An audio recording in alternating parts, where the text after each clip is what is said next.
pour moi, c'est déjà vraiment aller toujours au bout de chacun de ces éléments-là. C'est-à-dire la génétique ne jamais relâcher prise. On est obligé vraiment de continuer dans ce système-là parce que rien n'est jamais acquis. C'est vrai aussi pour le confort, donc rester vigilant sur la longévité du matériel.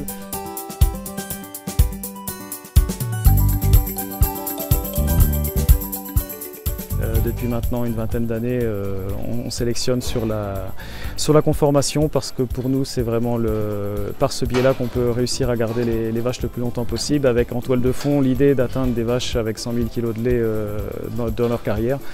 Donc on est plutôt sur une sélection nord-américaine. On a investi il y a une vingtaine d'années dans beaucoup de lignées de premier plan reconnues justement pour leur capacité à transmettre des vaches productive.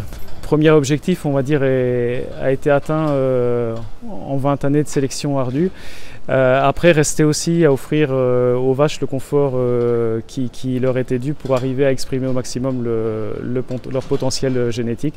Ce qui a été pas simple parce qu'on a connu de nombreux déboires au niveau confort. Notamment par un système logette. Donc on est sur l'exploitation aujourd'hui, on a deux systèmes. On a un système paillé, air paillé et un système logette, donc caillebotis. Le système logette caillebotis était un peu révolu par rapport au dimensionnement des vaches. On a accru la taille des vaches durant toutes ces 20 dernières années et on est arrivé avec un système de logette qui était beaucoup trop réduite, trop exigu par rapport à la taille des vaches. Donc on a remis en question il y a 2 ans ce poste-là.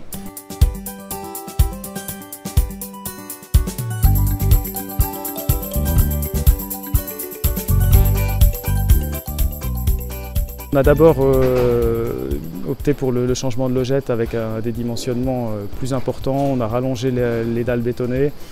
On a repassé sur des dimensionnements nettement supérieurs avec des essais pour essayer vraiment d'adapter. Donc on est parti avec la société Cow House qui a pris le temps d'observer les vaches par des vidéos, déjà voir le comportement des vaches.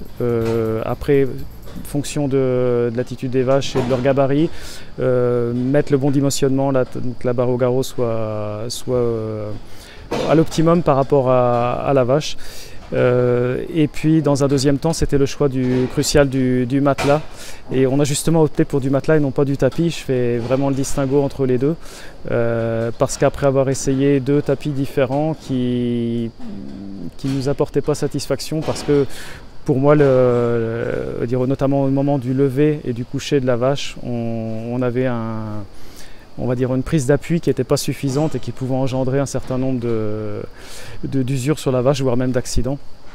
Donc on a opté pour le matelas qui est beaucoup plus épais et dans lequel les vaches vraiment ont un point d'appui, notamment pour se relever. Et on voit aujourd'hui, les vaches sont beaucoup plus sereines sur les matelas et du coup nous aussi, avec beaucoup moins d'accidents.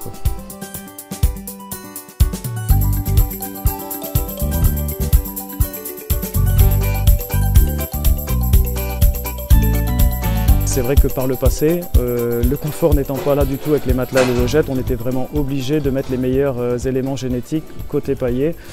Aujourd'hui, ce n'est pas forcément le cas, on est même tenté de faire l'inverse.